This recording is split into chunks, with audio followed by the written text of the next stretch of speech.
Mr. Kennedy addressed reporters, voicing his support for former President Donald Trump's presidential campaign. He emphasized that Trump's assertion of being able to negotiate with Russia to end the ongoing war in Ukraine was a decisive factor in earning his endorsement. Trump's claim that he could bring the Ukraine conflict to an end through direct negotiations with Russia alone would justify my support for his campaign, Kennedy stated firmly. While he acknowledged that there were still several significant differences between their views and approaches, he highlighted that they were also aligned on various key issues. In a bid to avoid hampering Trump's campaign efforts, Kennedy announced that he would withdraw his name from 10 states where his presence could potentially serve as a spoiler to Trump's success. He has already removed his name from the ballots in crucial battleground states such as Arizona and Pennsylvania. However, according to election officials, it is too late for him to withdraw from the swing states of Michigan, Nevada, and Wisconsin, as the deadlines have already passed. Reflecting on his political journey, Kennedy reminded the public that he had initially launched his campaign in April 2023 as a Democrat, a party deeply rooted in his family's history. "I entered this race as a Democrat, the party of my father and my uncle, the champions of the Constitution," he remarked, invoking the legacy of his father, Robert F. Kennedy, and his uncle, President John F. Kennedy. However, he expressed deep disillusionment with the direction the Democratic Party had taken, criticizing it for becoming, in his words, the party of war, censorship, corruption, big pharma, big tech, big money. Kennedy attributed his decision to suspend his campaign to what he described as overwhelming media control and the Democratic Party's deliberate efforts to thwart his candidacy. "In my heart, I no longer believe I have a realistic path to victory in the face of relentless and systematic censorship," he lamented, acknowledging the seemingly insurmountable challenges he faced. During the height of his campaign, Kennedy managed to garner support in the range of 14% to 16% in public opinion polls. However, his popularity took a sharp decline, dropping to single digits after Vice President Kamala Harris secured the Democratic nomination.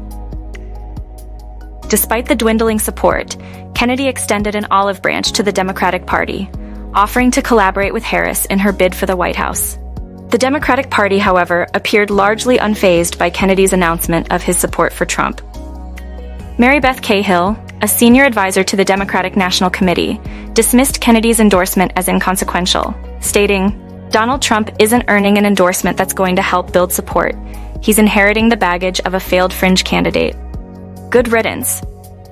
Kennedy's campaign became particularly noted for its association with the anti-vaccine movement, as he frequently promoted his leadership role in the Children's Health Defense Organization, an advocacy group previously known as the World Mercury Project. His anti-vaccine stance drew significant controversy and contributed to the polarized views surrounding his candidacy. In a curious turn of events during recent weeks, Kennedy recounted a bizarre incident from 2014 when he disposed of a dead bear cub in New York's Central Park as a practical joke. Additionally, it was revealed earlier in his campaign that he had suffered from a brain parasite over a decade ago, which had caused severe memory loss and brain fog, further fueling public skepticism about his fitness for office. Kennedy's decision to endorse Trump was the culmination of days of speculation, with rumors circulating that he had offered to support Trump in exchange for a position in a potential future administration. Trump, speaking to CNN earlier in the week, did not dismiss the idea, stating that he would certainly be open to Kennedy playing a role in his administration. Donald Trump Jr. went further, suggesting that Kennedy could be well-suited to blow up a federal department, hinting at a potential position where Kennedy might be tasked with dismantling bureaucratic structures. Commenting on the broader implications of Kennedy's decision, Merrill Matthews, a resident scholar at the Conservative Institute for Policy Innovation, pointed out how it underscored the challenges posed by the entrenched two-party system in the United States.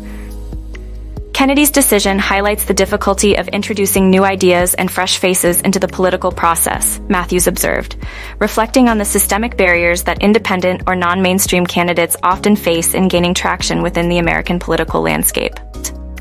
Kennedy's withdrawal and subsequent endorsement of Trump marked the end of a campaign that, despite its initial promise, ultimately floundered amidst controversy, media scrutiny, and dwindling public support. His move to back Trump, a figure he once opposed, underscores the complexities and shifting allegiances that often define American politics.